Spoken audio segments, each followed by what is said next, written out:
আইন করছি ধর্ষণের বিরুদ্ধে। বিশ্বাস করেন আমরা আপনাদের নতুন নতুন আইন চাই না, আইন আমাদের অনেক আছে।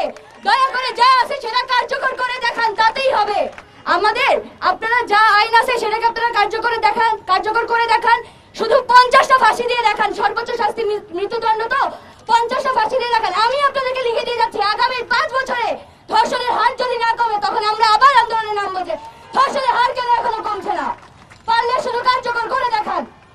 আপনাদেরকে উপদেষ্টা মন্ত্রণালয়ে বসে থাকার জন্য আমরা উপদেষ্টা বানাইনি, কার্যকর করে দেখান বিচার। আমাদের নতুন নতুন আইন চাই না, আইনগুলো কার্যকর করে দেখান। আপনাদের হাতে ধর্ষক আছে, আপনারা জানেন ধর্ষক কে, উপযুক্ত প্রমাণ আছে, তাহলে কেন আসিয়ার বিচার করতে 90 দিন আপনাদের লাগবে?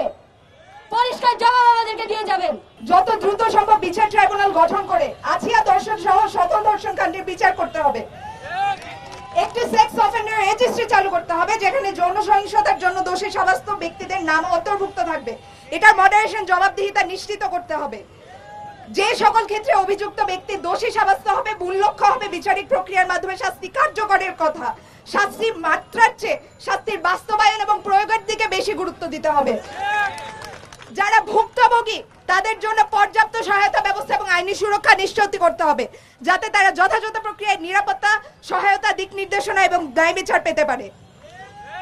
পূর্ববর্তী শাসনামলে সকল যৌন সহিংসতার মামলার দ্রুত নিষ্পত্তি করতে হবে। বিশেষত মুনিয়া হত্যাকাণ্ডে বসুন্ধরা গ্রুপের ব্যবস্থাপনা পরিচালক সাইম সোবান আনমিরের বিচার, তরুণ ধর্ষণ এবং হত্যার বিচার সহ সকল প্রভাবশালী ব্যক্তির বিরুদ্ধে মামলার দ্রুত নিষ্পত্তি করতে হবে।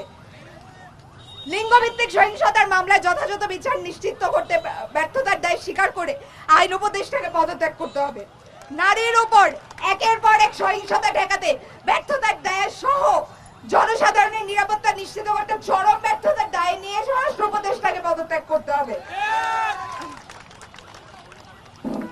ছেলে, শিশু এবং পুরুষদের বিরুদ্ধে সংগঠিত যৌন সহিংসতা, ধর্ষণ ও যৌন হয়রানিকে স্পষ্টভাবে অন্তর্ভুক্ত করতে হবে। স্কুল, কলেজ, মাদ্রাসা সকল শিক্ষা প্রতিষ্ঠানের সম্মতি, কনসেপ্ট এবং সেক্সুয়াল কন্ডাক্টের সীমানা রেখানোর বিষয়টিকে অগ্রাধিকার দিতে হবে।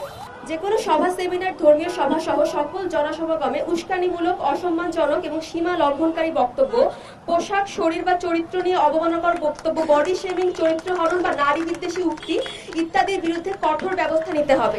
একইভাবে সামাজিক যোগাযোগ মাধ্যমে নারী বিদ্বেষী বক্তব্য প্রদানকারী, নারীদের হেনস্থার জন্য উস্কানিদাতা এবং যে কোনো ধরনের অনলাইন হয়রানির বিরুদ্ধে দ্রুত ও কার্যকর ব্যবস্থা নিশ্চিত করতে হবে। এরপরে আমাদের যে দাবিগুলো রয়েছে সেগুলো ঢাকা বিশ্ববিদ্যালয় প্রশাসনের কাছে।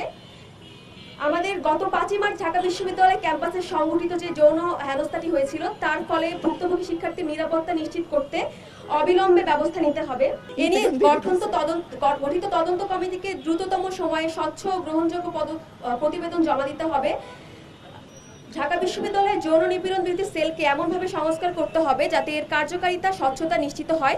শিক্ষক, শিক্ষার্থী ও কর্মচারীরা সহজে সহায়তা পেতে ও অভিযোগ দায়ের করতে পারে।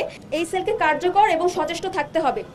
শিক্ষক শিক্ষার্থীর মধ্যকার ক্ষমতার অসাম্যের বিবেচনায় রেখে বিশেষ করে যৌন হয়রানির ক্ষেত্রে ঢাকা বিশ্ববিদ্যালয়ের যৌন হয়রানি প্রতিরোধ সেলকে তাদের পূর্ণাঙ্গ কার্যপ্রণালী জনসম্মুখে প্রকাশ করতে হবে।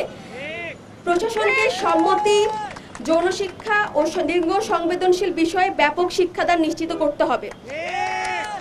নিরাপত্তা নিশ্চিত করতে দৃশ্যমান ও কার্যকর পদক্ষেপ নিতে হবে। প্রতিটি বিভাগে লিঙ্গ সহিংসতা মোকাবেলার জন্য একটি কমিটি গঠন করতে হবে। আমরা যে দাবিগুলো নিয়ে এসে দাঁড়িয়েছি সেই দাবিগুলো যাতে বাস্তবায়ন হয়, প্রশাসন যাতে যথাযথ ব্যবস্থা নেয় এবং দ্রুততম সময়ে ব্যবস্থা নেয়। বারবার করে ক্লাসরুম ছেড়ে শিক্ষার্থীদের বেরিয়ে আসাটা একটা রাষ্ট্রের জন্য মোটেও সম্মানজনক না। প্রত্যেকটা বিষয়ে কেন শিক্ষার্থীদেরকে বারবার রাস্তায় নেমে আন্দোলন করতে হবে? আমরা গতকালকেও দেখেছি যে বিভিন্ন কলেজের শিক্ষার্থীরা ব্লকেট করছে, তো জনভোগান্তিও হচ্ছে।